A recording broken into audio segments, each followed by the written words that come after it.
A ver, una pregunta para empezar. ¿Qué pasaría si el primer libro que leen miles de estudiantes de Derecho en América Latina, el que se supone que debe sentar las bases de toda su carrera, fuera en realidad un obstáculo? Un obstáculo para entender el mundo jurídico de hoy. Hoy vamos a desmenuzar un análisis fascinante y la verdad bastante duro sobre una obra icónica. Introducción al estudio del derecho de Eduardo García Máñez. El material que tenemos es un artículo de Alfonso Jaime Martínez Lascano, y su argumento es este, muy directo. Dice que este manual, que se publicó por allá de 1940, está tan desactualizado que ya es contraproducente. Así que nuestra misión hoy es desempacar esta crítica. ¿Por qué un texto tan fundamental podría estar, según el autor, formando abogados para un sistema legal que, pues, simple y sencillamente ya no existe? Fíjate que el debate va mucho más allá de un solo libro, por más influyente que sea. Lo que plantea el artículo es una reflexión sobre cómo la enseñanza del derecho se enfrenta, o más bien, no se enfrenta, a las transformaciones más grandes de la profesión. Pensemos en la importancia de los tratados internacionales, los derechos humanos. La pregunta central es si las aulas están, pues, ancladas en el pasado, ignorando las herramientas que los juristas necesitan en el siglo XXI. De acuerdo, entremos de lleno. Para entender el problema, supongo que hay que ir al origen. ¿Quién era Eduardo García Máinez y en qué contexto escribió este libro? Porque 1940 suena pues a otra época. Totalmente. Y el autor nos da ese contexto, que es clave. García Máinez publica la obra a los 32 años, en 1940.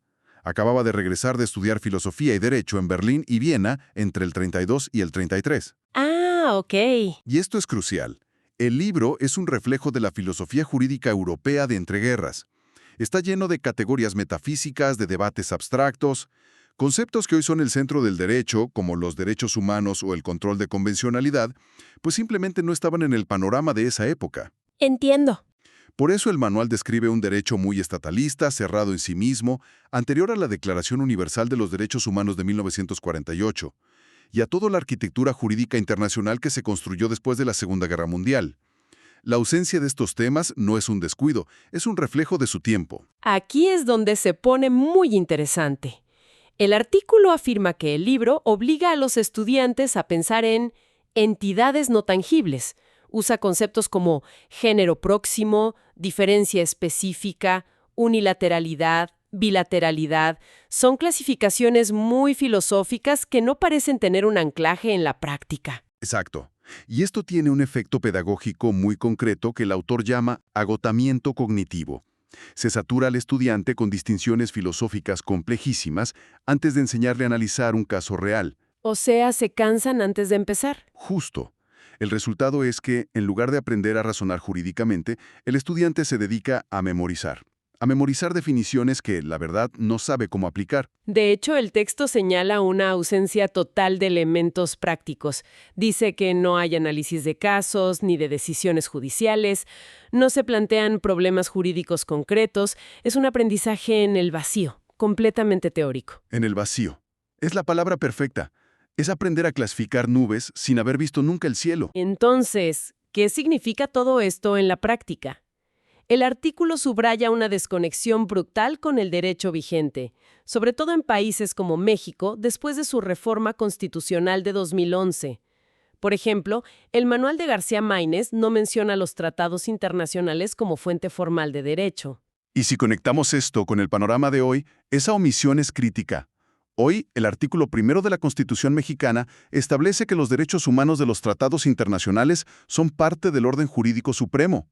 El libro de Máinez no solo ignora esto, sino que, y esto es lo importante, carece de las categorías conceptuales para poder explicarlo. O sea, no es que le falte un capítulo, es que todo el sistema del libro es incompatible. Exactamente.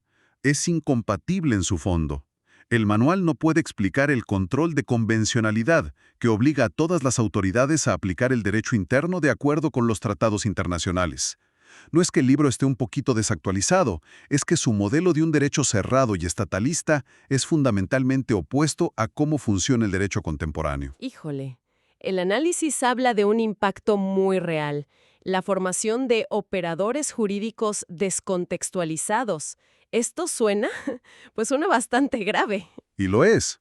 Significa que se gradúan abogadas, jueces, funcionarios que no entienden el rol de los tratados internacionales, que no saben aplicar estándares de derechos humanos, que en esencia carecen de las herramientas conceptuales para su trabajo diario, y esto pues puede llevar a la violación de derechos y a la responsabilidad internacional del Estado. El artículo menciona que esta desconexión genera desinterés, una sensación de incapacidad.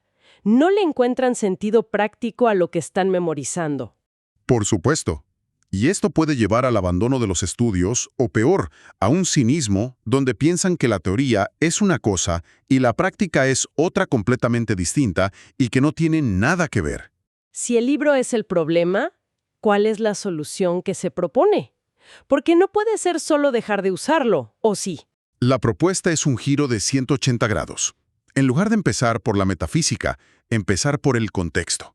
Que las primeras clases traten sobre la Constitución vigente, los tratados internacionales y problemas jurídicos reales. Que se usen metodologías activas como el análisis de casos, el estudio de sentencias. El artículo presenta una idea que me pareció muy audaz para la primera clase de Derecho. Empezar afirmando que el derecho no es una ciencia. Sí, es una afirmación provocadora, pero con una base epistemológica muy sólida. A ver, explícanos eso, porque suena a que le quita todo el rigor.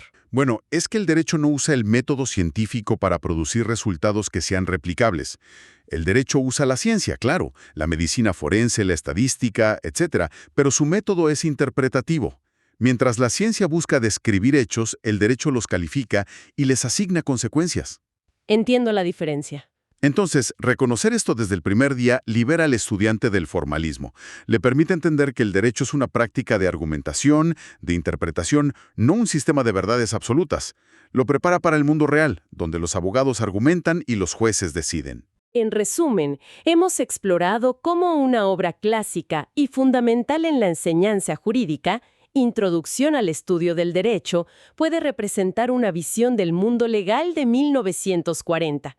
Una visión, pues, desconectada de las realidades del siglo XXI, especialmente del sistema de derechos humanos. Y la conclusión clave es que la forma en que se enseña derecho tiene consecuencias directas en la calidad de la justicia. Un modelo pedagógico obsoleto crea un círculo vicioso que reproduce una práctica jurídica formalista, incapaz de responder a las exigencias constitucionales y convencionales de hoy. El análisis nos deja con una reflexión final para seguir pensando. Si la base de la formación jurídica en muchos lugares sigue anclada en un mundo que ya no existe, ¿qué otras disciplinas o profesiones podrían estar enfrentando una crisis silenciosa similar? Una crisis donde las herramientas fundamentales que se enseñan ya no son adecuadas para resolver los problemas del presente.